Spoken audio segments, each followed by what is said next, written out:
എടപ്പാളിനടുത്ത കണ്ടനകം ആനക്കര റോഡിൽ വെച്ച് ഞായറാഴ്ച രാത്രി 8 മണിയോടെയാണ് മത്സ്യലോറി ജനങ്ങളുടെ കണ്ണിൽപ്പെട്ടത്. ഗുജറാത്തിൽ നിന്ന് കോഴിക്കോട് മാർക്കറ്റിലെത്തിച്ച മത്സ്യം ദുർഗന്ധം വമിച്ചതോടെ അവിടുത്തെ കച്ചവടക്കാർ ഏറ്റെടുക്കാൻ തയ്യാറായില്ല. ഇതോടെ സംസ്ഥാനപാതയിലൂടെ കുന്നംകുളം മാർക്കറ്റിലെത്തിക്കാനായി ലോറിക്കാർ യാത്ര തിരിച്ചു. ദുർഗന്ധം വമിച്ച ലോറി ശ്രദ്ധയിൽപ്പെട്ട നാട്ടുകാർ വാഹനം തടഞ്ഞു. ലോറിക്കാരുമായി വാക്കേറ്റമുണ്ടായി. ജനം മത്സ്യപ്പെട്ടികളിൽ മണ്ണെണ്ണയും പെട്രോളും ഒഴിക്കാനൊരുങ്ങി. അപ്പോഴേക്കും പോലീസും ആരോഗ്യവകുപ്പ് ഉദ്യോഗസ്ഥരും ഭക്ഷ്യസുരക്ഷാ വിഭാഗവും സ്ഥലത്തെത്തി. തുടർന്ന് നടത്തിയ പരിശോധനയിൽ ദിവസങ്ങളോളം പഴക്കമുള്ളതും ഉപയോഗയോഗ്യമല്ലാത്തതുമായ മത്സ്യമെന്ന് കണ്ടെത്തി.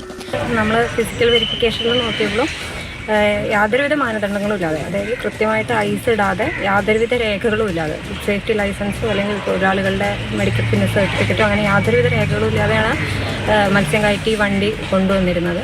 ഗുജറാത്ത് ആസ്ഥാനമായുള്ള കമ്പനിയിൽ നിന്ന് മത്സ്യം കൊണ്ടുവരുന്നതിനുള്ള നിബന്ധനകൾ പാലിച്ചിരുന്നില്ല. ഐസെല്ലാം പൂർണ്ണമായി വെള്ളമായ അവസ്ഥയിലായിരുന്നു.